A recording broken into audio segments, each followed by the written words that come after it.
Don't be rude. You're attacking us. Can you give us a question? Don't be rude. No, I'm not going to give you a question. I'm not going to give you a question. Can you stay categorical? You are fake news. Sir. This is a new trend in Hong Kong. If some accident, don't call 999. Use the phone to take a photo or take a movie. Social technologies allow online interaction between people at unprecedented large scales.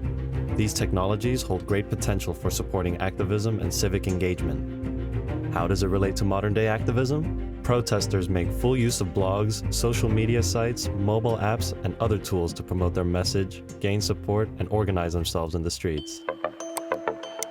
The application of social media in bringing about change only seems like a logical progression in the continuing advancement of multimedia. Just as broadcasting civil rights demonstrations on global television news during the 1960s at one time seemed novel in its ability to connect a cause with a nationwide audience. June 2019. Protests break out all over the city-state Hong Kong. The mass protests in Hong Kong stem from a fight over an extradition law that would allow the extradition of citizens accused of crimes to places which Hong Kong doesn't normally have an extradition treaty with, most notably, mainland China. The 1.7 million protesters who have taken to the streets worry that Beijing would use the policy to target those who oppose or speak out against the Chinese government. In the occupation of Hong Kong airport in August, signs like this one were held up. Note that the message on this sign was written in English.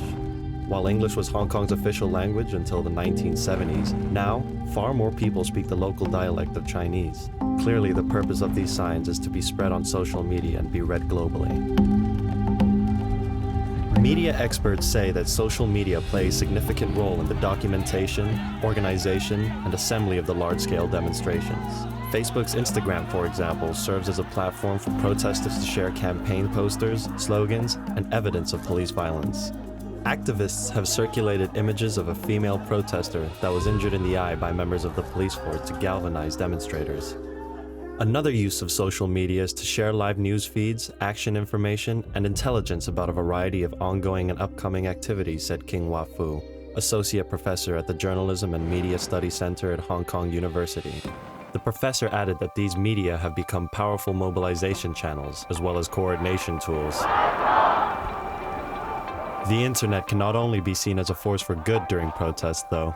Facebook, Twitter, and Google have reported coordinated attempts by the Chinese government to manipulate information on social media about the massive protests going on in Hong Kong. Additionally, because there is no leadership during the Hong Kong protests, it's very difficult for the two sides to come to a compromise or conclusion. Anyone who tries gets torched online, and that's intimidating for anyone who wants to make a deal. These modern movements are making democracies ungovernable because they not only facilitate the end of truth, but also the end of compromise. With the Hong Kong protests still in full force, there's no way to tell how this political stalemate will come to an end. Protesters continue to fight for their beliefs and use the internet to reach out to the world. This allows for the cause to be heard by global audiences and for global audiences to participate in the debate.